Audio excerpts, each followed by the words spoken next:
Good evening, hello and welcome to this very special broadcast. This is a special show on which we focus on a mega CNN News 18 exclusive.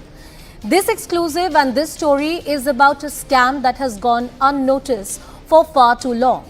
It is indeed the taxpayers' money that has been used by people who were not authorized to use it, and much worse, this was given by the Minority Affairs Ministry for educational purposes to various minority institutions. There's also a response from Union Minister Smriti Irani on the floor of the House when she was asked about this. Let's cut across to this breaking development coming in, a mega CNN News 18 investigation into the funds that were allocated by the Minority Ministry. It reveals that these funds were not being used in the best possible manner. In fact, this is a scam that has gone on for decades. It was only in 2016 when the digitization of the records actually began that it came to the notice of the minister concerned and also of the department officials concerned. After that, there was an investigation that was launched. Multiple states registered different FIRs. In fact, there are certain arrests that have also been made in this entire matter. Now, going forward, what exactly is the scale of this scam? How many hundreds of crores rupees have been wasted or have been looted in the name of minority education by these thugs? My colleague Anand Narasimhan is getting us this exclusive information. Anand is with us on the broadcast.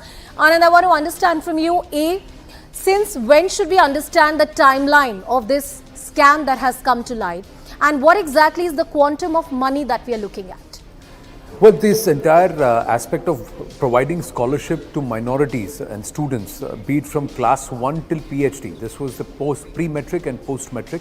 This all started since the formation of the Minorities Ministry and Minority Commission, National Minority Commission. This was sometime around 2007-2008.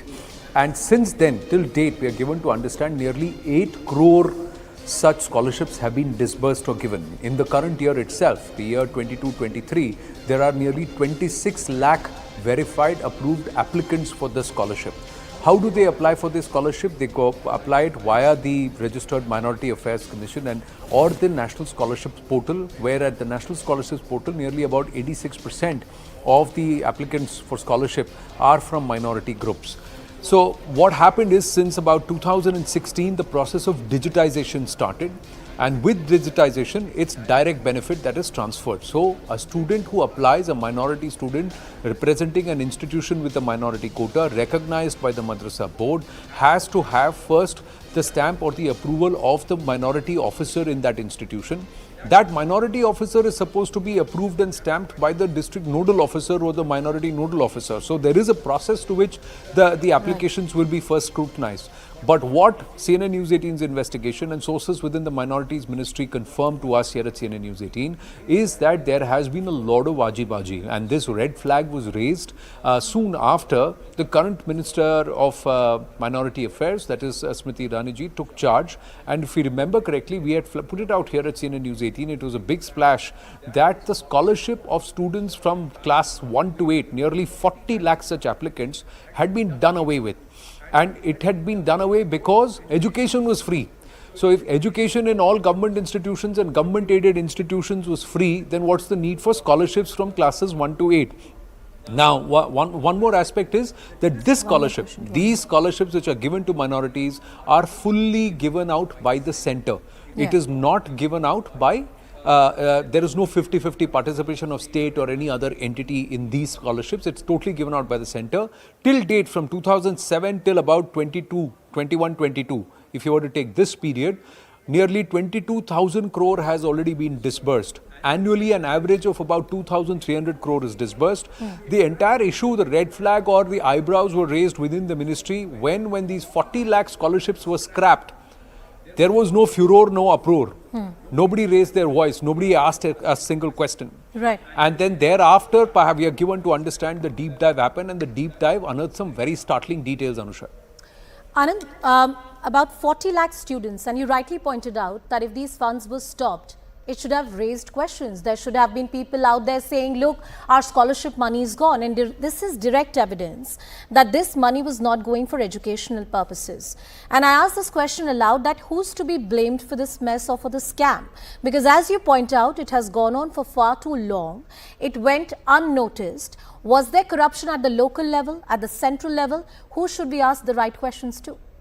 See, the questions have to be asked across the board. The point is, from the government's point of view, the government will say our job is to disburse the money to the people who have been verified at the lower level, because the bureaucracy there, at the lower level bureaucracy, the nodal officer is amplifying these, and institutions. The institutions are verifying the students, and the students are presenting accounts which have gone through the KYC process that's mandated, and the banks have opened these accounts. We are only crediting the money into these accounts. But now what has been unearthed after, as per the reply of the Union Minister Smriti Irani in Parliament, where she said that the National Commission for Applied Economic Research, NCAER, had been commissioned to deep dive into this entire matter and then investigate the so-called irregularities as per her reply. And that's where what are these irregularities? Some very, very startling details have come, and you want to take our viewers through those numbers which show that the NCAER, overall in India, there are estimated to be about 180,000 plus institutions which are come under this entire minorities institutions or minority-backed institutions or institutions for minorities. The NCAER had been mandated to go and deep dive into 100 districts across 34 states and union territories. What they did is they deep dived into 1,572 institutions in 21 states plus the union territory of J&K, just to begin with. And the data that's unearthed is startling. Nearly 830 of these 1,572 institutions are furgy, they're fraud, they're fake at various levels. Anand, before I go to Professor Sangeet Ragi as well, who's joining us on the broadcast, one last question to you. I believe there have been certain FIRs and investigation. I believe some arrests have also happened in the state of Assam. What kind of investigations have been carried out, and what has come out of these investigations so far? Well, those are two different issues. We must tell our viewers. There was a CBI case because there was a story done by the Indian Express in 2017, after which talked about some ajibaji and some kind of fraud scamstering which was happening about 4 or 5 states. Okay. So the CBI, the matter was referred to the CBI. Some of the states registered FIR, some arrests happened, but after that, the whole matter somewhere died down, because a lot of states came back, said everything is all right.